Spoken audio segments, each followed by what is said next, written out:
to worship with the Universalist Unitarian Church of Peoria. My name is Reverend Innis. It is my great joy to be the minister with this congregation of people filled with all ages and at all stages of life. Usually, we would be gathering in person in our sanctuary as well as online. Today, we return to online worship after having a significant outbreak of COVID-19 over the weekend of April 30th and May 1st. At this point, we know of 11 people who were at the church events and tested positive during or since the weekend. If you were in the building and have since tested positive, please inform the church office. Your leaders want to keep track of the full extent of this health concern and to know who might need pastoral support. See the church emails for information and to receive updates about the status of in-person activities. Now, today's service picks up on our monthly theme of nurturing beauty. The service also very much reflects the time in which we find ourselves. One of the essential elements of nurturing beauty is to know it is there, is to reveal its presence and to comprehend its impact. In her piece, Invisible Work, the poet Alison Luterman says, "Because no one could ever praise me enough. Because I don't mean these poems only, but the unseen, unbelievable effort it takes to live the life that goes on between them.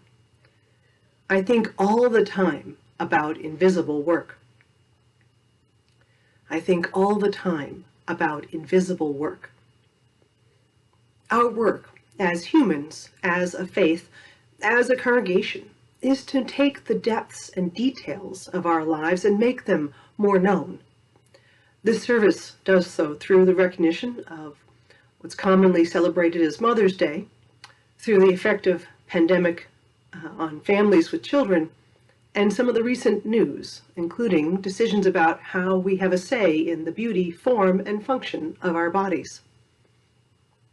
In service to the spirit of beauty, we are able to enjoy today's special music from the Peoria Recorder Consort. They'd recorded their pieces in our sanctuary earlier this month. Many thanks to PRC for this beautiful opportunity. And if you're joining us live, please stay or join us on Zoom so we can have a chance to visit. Carol Manny will also offer the Sunday discussion group in a separate breakout room shortly after the service ends. I invite you, please see the newsletter and weekly email for more information about church events. And I offer a special invitation to donate to and participate in our first ever art show and fundraiser. It is called The Beauty of Us. It'll be on the afternoon of May 21st. See Amanda Franklin and the event team to donate art or participate in any way, and there are so many ways. And now, let us continue in worship with our opening hymn, Shine on Me, by Melanie DeMore, with gratitude to the production by the Unitarian Universalist Association.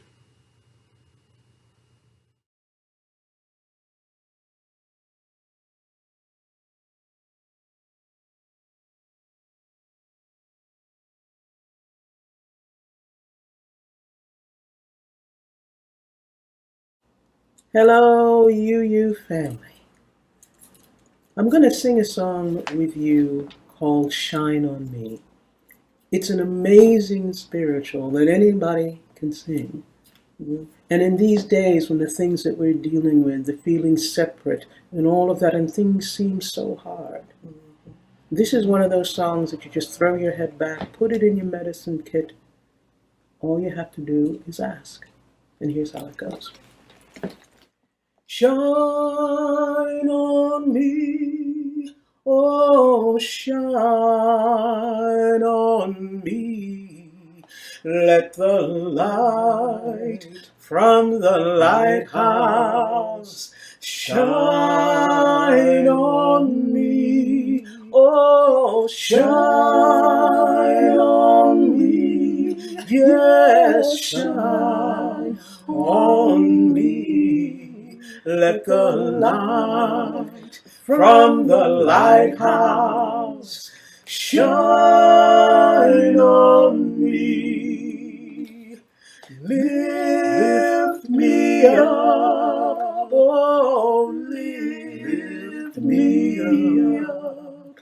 Let the light from the lighthouse lift me up, oh, lift me up. Yes, lift me up. Let the light from the lighthouse lift me up. Oh, hold me close.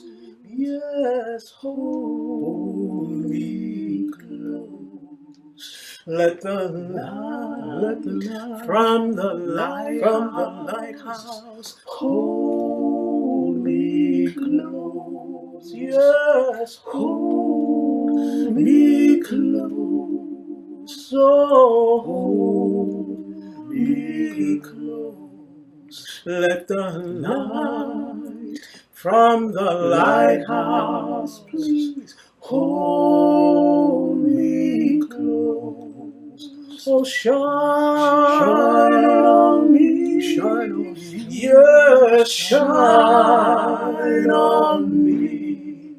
Let the light from the lighthouse shine on me. Oh, shine on me.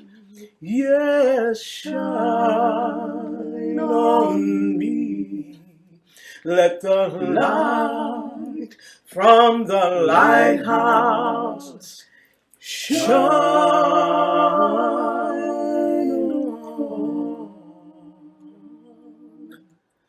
me.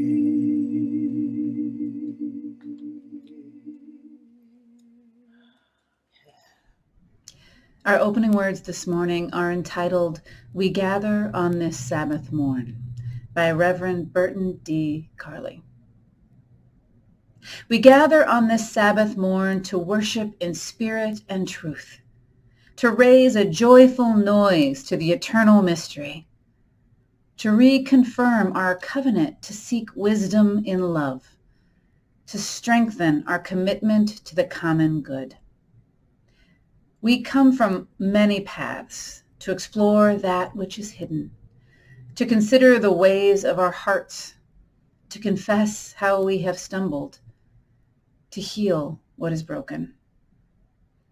We assemble in the effort to quicken our compassion and mercy, to deepen our understanding, to renew our courage, to remember who we are. Thus do we celebrate the grace and gift of life and practice our faith to the greater glory of the Spirit. Good morning. Happy Mother's Day. Today our chalice lighting is from the Reverend David Breeden, and it's called The Earth and All. Today we join together, bringing both our shadow and our light.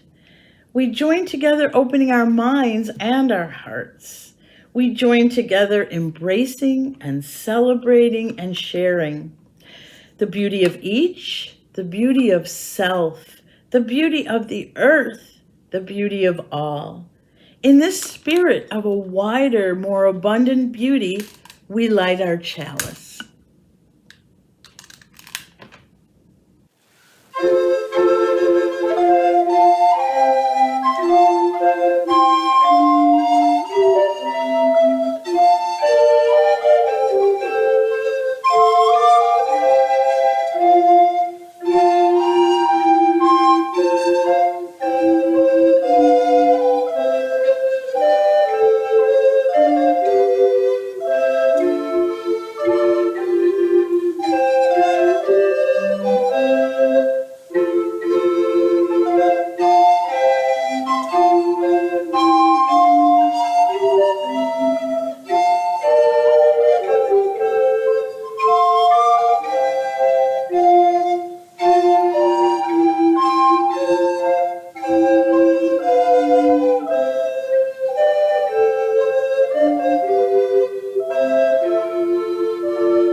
Good morning.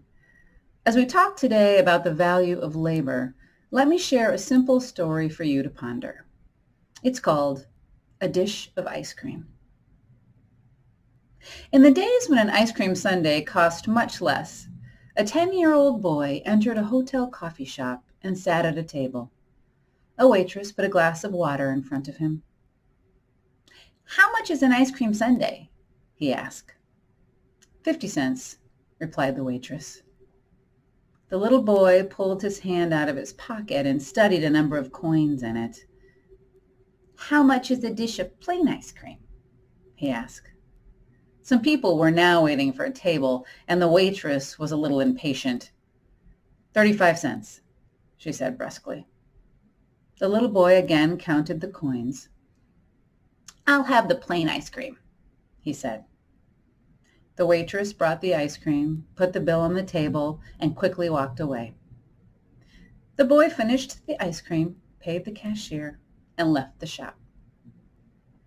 When the waitress came back, she began wiping down the table and then swallowed hard at what she saw. There, placed neatly beside the empty dish, were 15 cents, her tip. What a special story, and what a good reminder to us all. May we all remember the value of the work done for us and around us every single day. It all helps the world go round. So be it. As a faith tradition, as a congregation, and as individuals, we honor the time, energy, and skills that are part of our lives and part of bringing our mission and ministries into reality. Every week in our congregation, we take up an offering, and it's good to remind ourselves from time to time that the offering is practical and symbolic. We know that it is through the pledges that we build our budget, fund our annual programs and ministries of worship and religious education, social impact and programs, that we pay our staff and professional leaders, and that we finance the comfort and beauty of our building. And we know we could easily submit those pledge checks and donations to the congregation at any time. But this giving during worship, this is a spiritual act as well as a practical one. Making a donation is part of our effort to nurture a generous life. And we do it during a service at the same moment of time, along with others in the community. So now is the time to make a donation through the link provided, or to send a contribution by mail to the church office. You can write and stamp that check now. Thank you very much for your ongoing support. And as we have been doing in person, I want to also invite us into a time of reflection after the collection.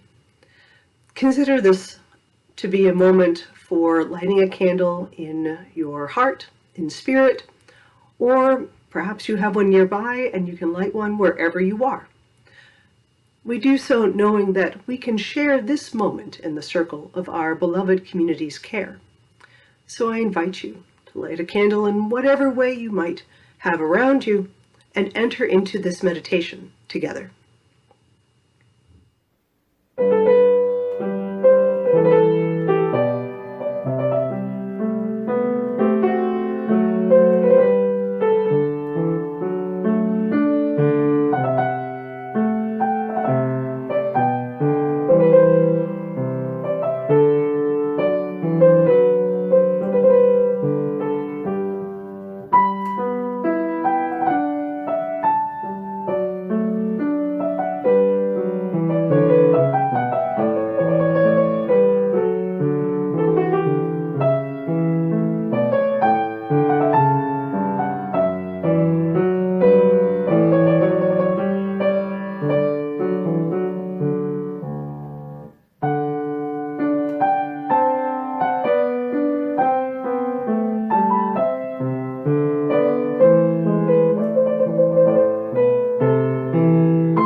This is the time during our service when we offer the joys, the sorrows, the names and milestones of our congregation and of the larger world.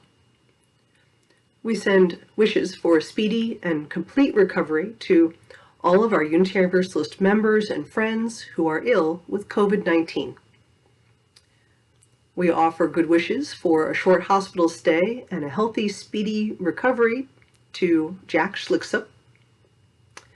We also offer good wishes to Lucy McCrae as she settles into her new apartment in East Peoria, and to Connie Henderson as she prepares to move and settle into her new apartment in Overland Park, Kansas. We also offer a joy for the return of the Redbird sculpture. If you weren't on the grounds in the past week, you haven't had a chance to see that in fact we have a new base and the sculpture is back in its place, and it looks great. We also offer our congratulations to Donna Dickey and her family. She would like to announce the birth of great-grandson Wyatt Luker on April 26th. The parents celebrating Wyatt's appearance are Stephanie and Derek Luker of Germantown Hills. Congratulations to Donna and the whole family. Now I turn to sorrow. In our larger world, the official death toll in the pandemic in the United States has surpassed 1 million people.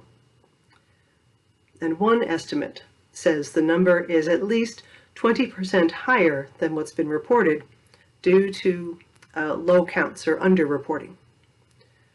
So in this moment, the thoughts and prayers that we can offer are for all of us. Let us share and hold one more moment of quiet. Let us leave room for what is in our minds and on our hearts, for all that is present in our lives, for all the sorrows, the joys, those names, and the milestones. Let us hold one more moment in quiet.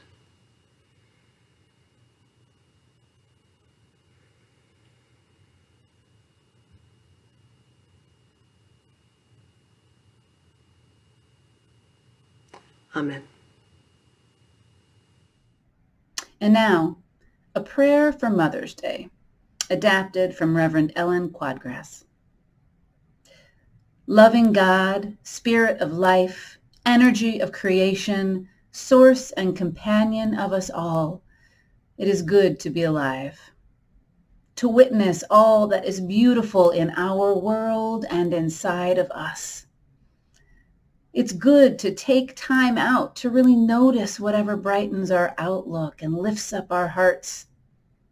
Whether that is celebrating new homes and upcoming moves, or welcoming the return of a beloved piece of art to its place on the church grounds.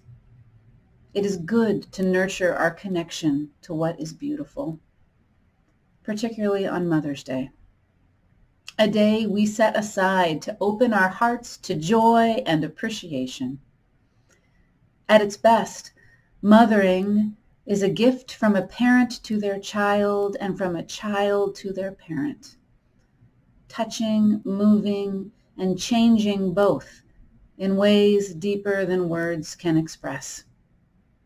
And yet, we know in the day-to-day and from life to life, this bond can fall short of our ideals, sometimes painfully so. This too, we must acknowledge. That place in the heart where joy and love and appreciation live is so very close to the place where hurt and sorrow live too. We often find we cannot open to joy without opening to pain, both in our lives and in the world. On this day that was originally called Mother's Day for Peace, may we acknowledge the pain that is all around us as well as within us. The heartbreaking, relentless destruction we witness in Ukraine, which points us to heartbreak anywhere and everywhere. Through the ages, mothers have witnessed their children, their precious children, in war and in the aftermath of war. We all, siblings of siblings, parents of children, kin of kin, children of parents who are experiencing suffering, may we acknowledge their pain and pray for peace. May we work for peace and take action for peace in a world that craves it, longs for it, needs it so badly. May we let ourselves long for peace and work for justice in a world that needs both on this beautiful day. May we open our hearts to joy, knowing that when we do, we must witness so much more.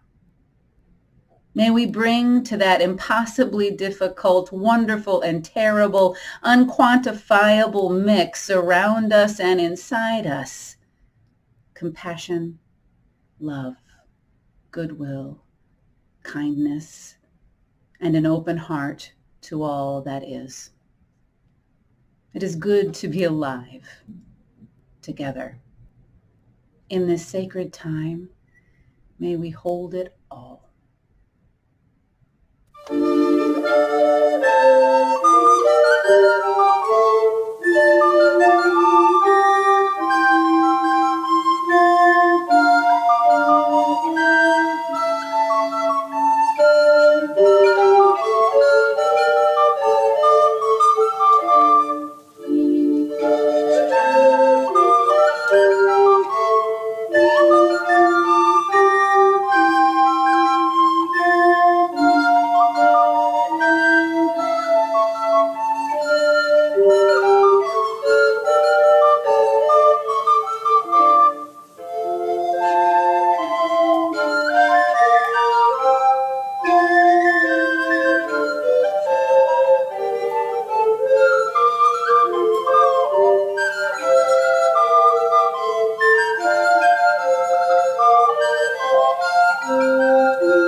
This reading is a prayer entitled A Prayer for Parenting in the Pandemic for the third year in a row by the Reverend Sarah Goodman, shared with permission.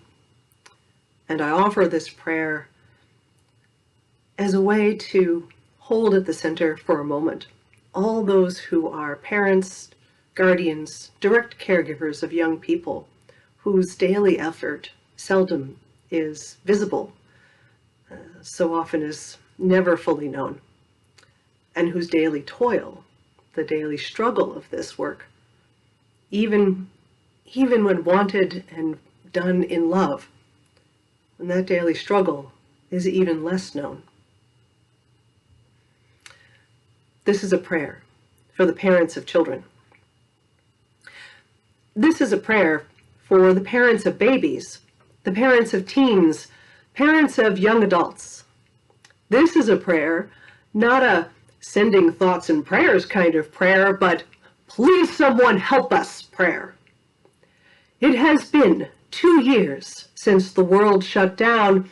It's been 1 year since people started to act as if things were normal. And it's been 9 months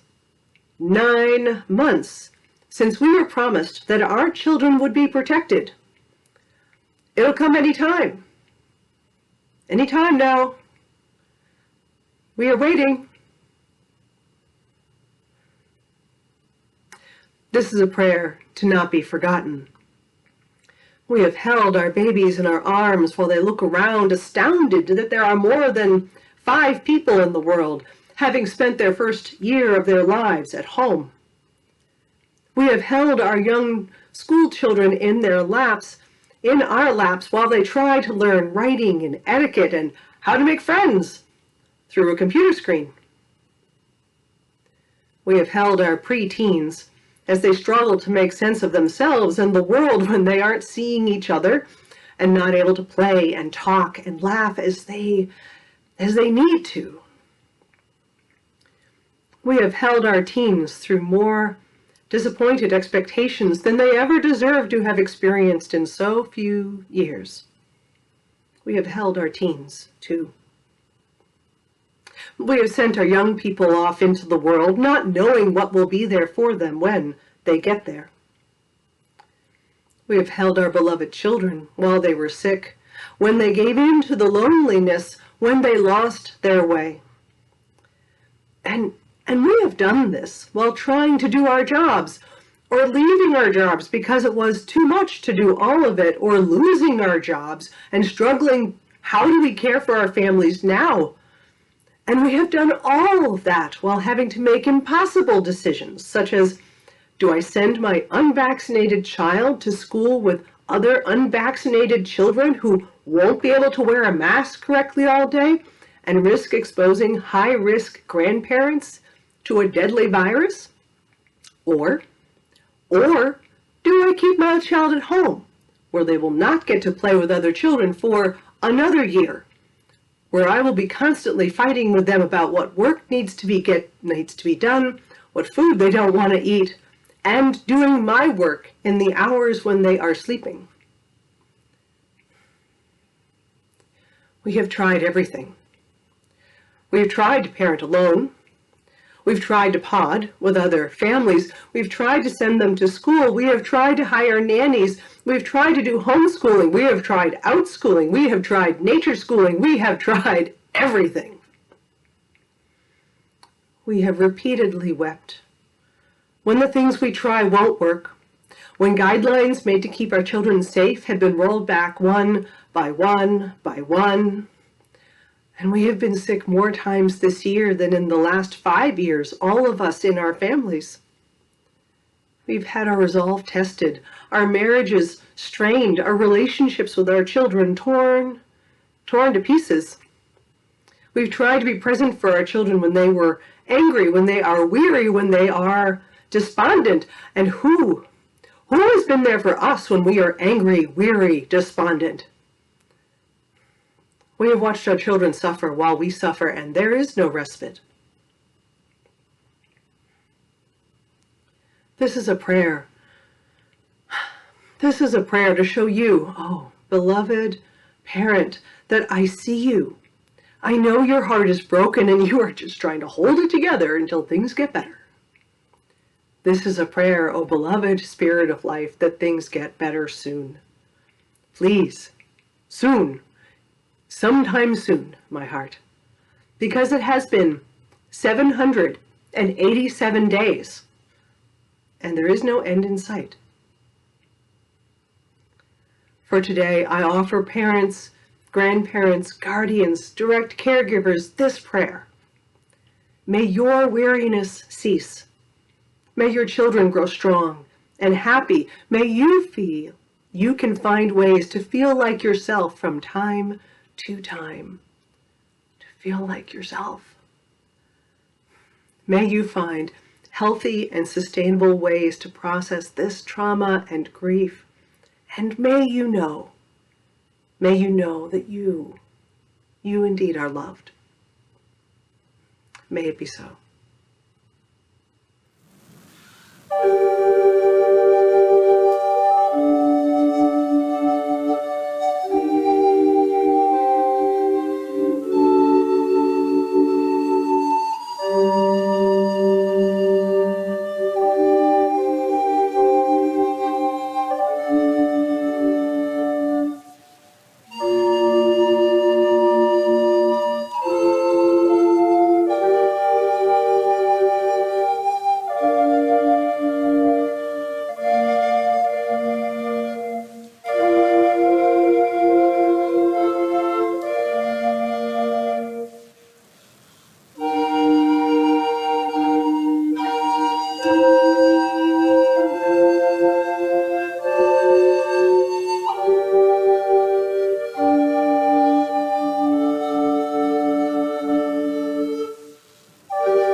the news of their plan to overturn Roe v. Wade, Reverend Jen Grayson writes the following: "How can you look at your precious child and be in favor of abortion?"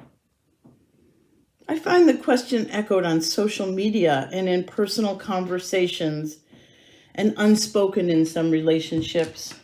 It divides our country, pro-choice and anti-choice, pro-life and killer. It feels impossible to speak to one another on the eve of the likely dissolution of Roe v. Wade. Part of the country celebrates and part mourns. The question echoes again. You have a baby. How can you want to kill others? I understand the question, to be honest. I get the idea of life always being worthy of celebration. And I watch my daughter play, her body vibrating with delight as she growls at the stairs, for some reason known only to the mind of a toddler. At the cusp of the likely dissolution of Roe v. Wade, my spirit burns with fire, angry at the path that led us here. It has felt so impossible to stop, the step-by-step progression, and so my anger is expected, unsurprised, but no less an inferno. For my daughter, whose bright eyes declare a future fire of her own, she must have a choice.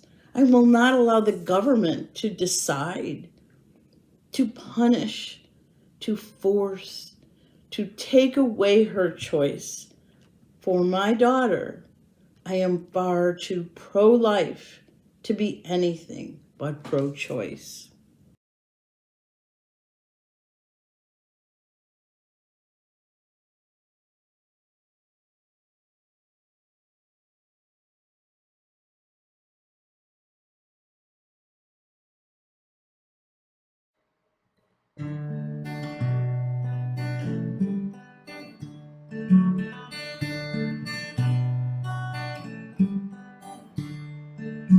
Breathe in, breathe out, breathe in, breathe out. When I breathe in, I breathe in peace. When I breathe out, I'll breathe out love. When I breathe in, I'll breathe in peace. When I breathe out, I'll breathe out love. Breathe in, I breathe out. Breathe in, I breathe out.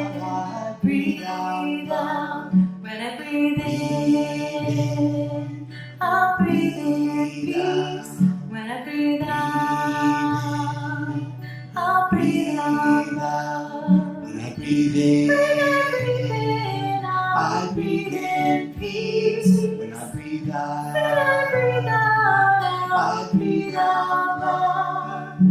Breathe in, I breathe out.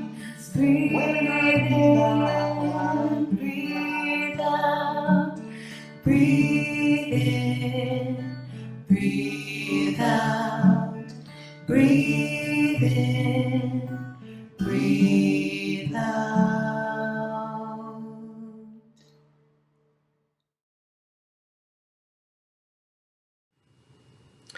The poet Alison Luterman writes, "Because no one could ever praise me enough. Because I don't mean these poems only, but the unseen, unbelievable effort it takes to live the life that goes on between them. I think all the time about invisible work." She closes the poem with, "I stopped and let myself lean a moment against the blue shoulder of the air. The work of my heart," she says, "the work of my heart is the work of the world's heart. There is no other art. The work of my heart is the work of the world's heart. There is no other art.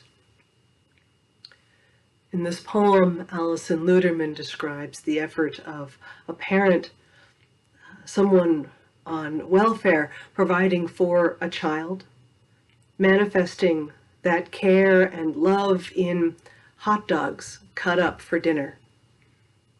Or we might find that in when someone teaches how to tie shoes, which is even less public than taking them to the park or showing them how to do grocery shopping. It is the invisible work that stitches up the world day and night, she says. Invisible work that stitches up the world day and night.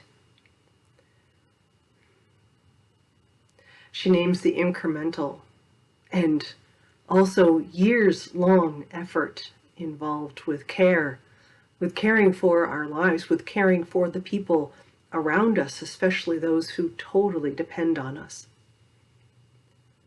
This incremental work is some of the very loneliest work. It is so lonely, can be hard to remember our own worth. Am I simply out here entirely by myself? And why? Why is it so that I am so alone? Have you ever been that lonely? Whether or not you've ever had the care of a child or another person, have you ever been that lonely that you doubted your worth? Me too. And if any of us with such loneliness wonder about our worth, how does our sense of our worth play out in the shaping of our world? How we understand ourselves and the art of the world, what does that contribute to the future, for example? What will come? Never mind creating something abundant and thriving. What kind of future, if we're simply wondering about worth, simply enduring and surviving? What about making something wonderful?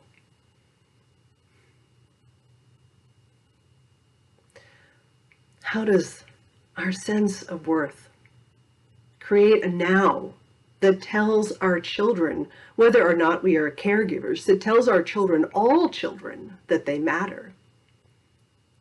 It tells the bodies, minds, and spirits, beholding all of that in the wonder that they are, that tells every person they matter. My intent with this service is really simple.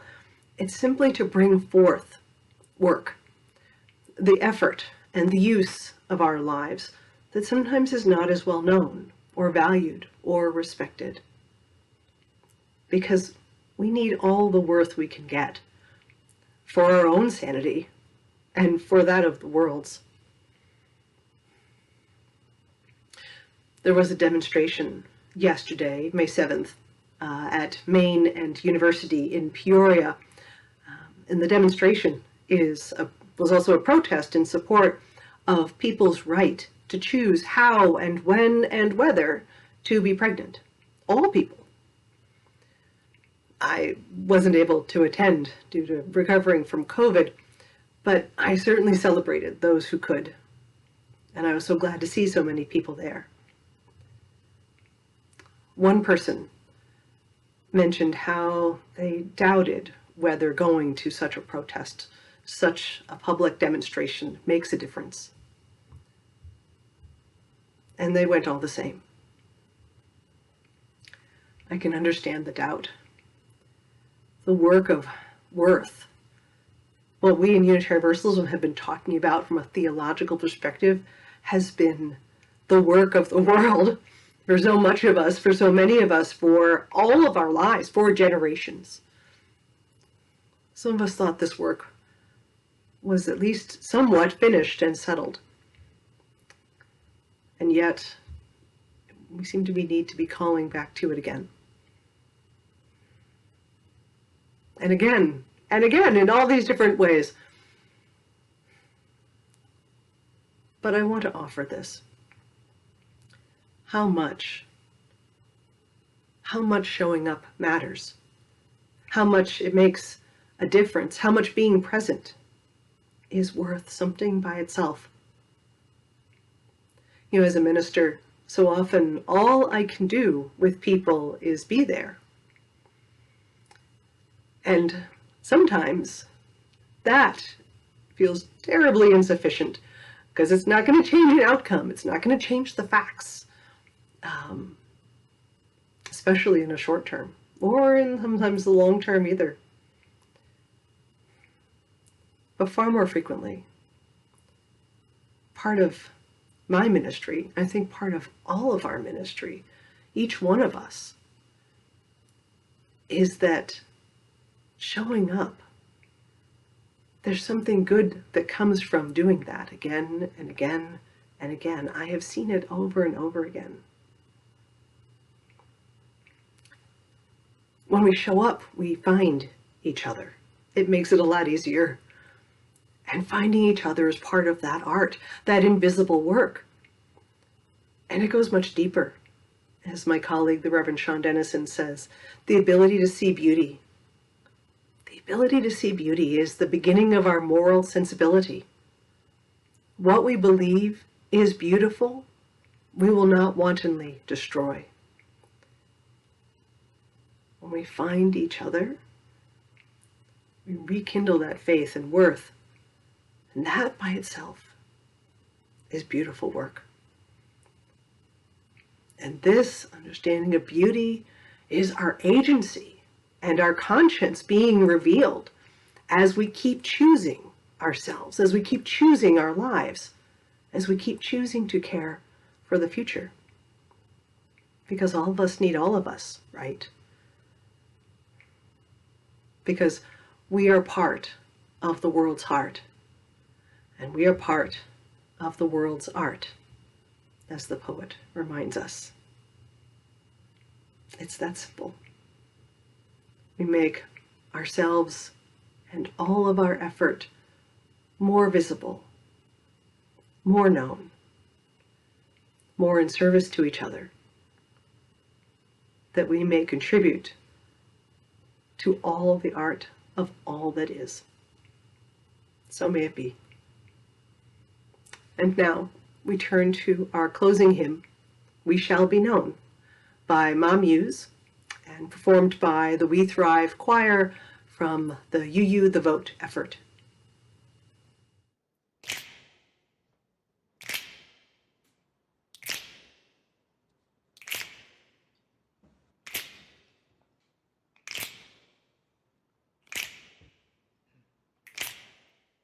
We shall be known by the company we keep, by the ones who circle round to tend these vibes. We shall be known by the ones who sow and reap the seeds of change alive from deep within the earth. It is time now. It is time now that we thrive. It is time we lead ourselves into the well. It is time now, and what a time to be alive in this great turning. We shall learn to lead in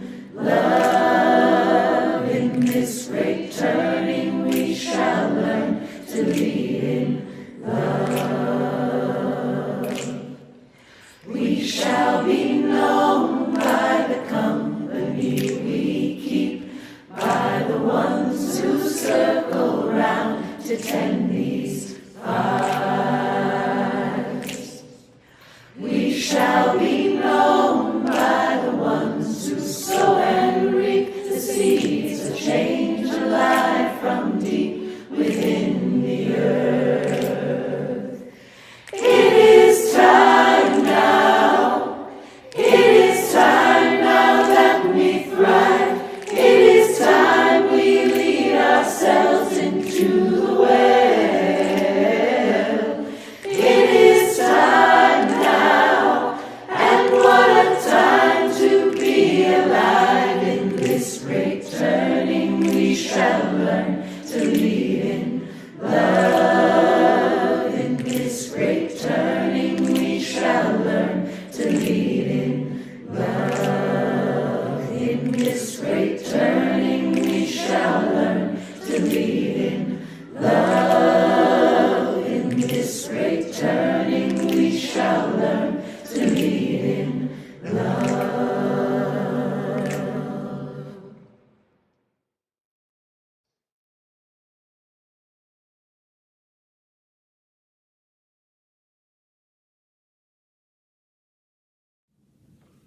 Flame in Our Hearts by Vanessa Williams. Like the flame of the chalice, may the flame in our hearts burn, remaining unextinguished.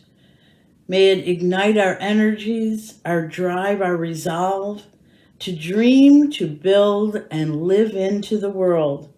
That good which exists for now only in our imaginings. Where There is Beauty by the Reverend Karen G. Johnston. What to do with beauty, or joy, for that matter, in the midst of tragedy, of violence, of cruelty? What to do with the living, giving each other their due? Do not lose ourselves in any of it, but find ourselves anew. Where there is beauty, amplify it. Where beauty is hidden, reveal it. Where beauty is ruined, restore it. Where beauty is absent, create it. This work will be our gift to our aching world. Our worship is ended. Let our service begin.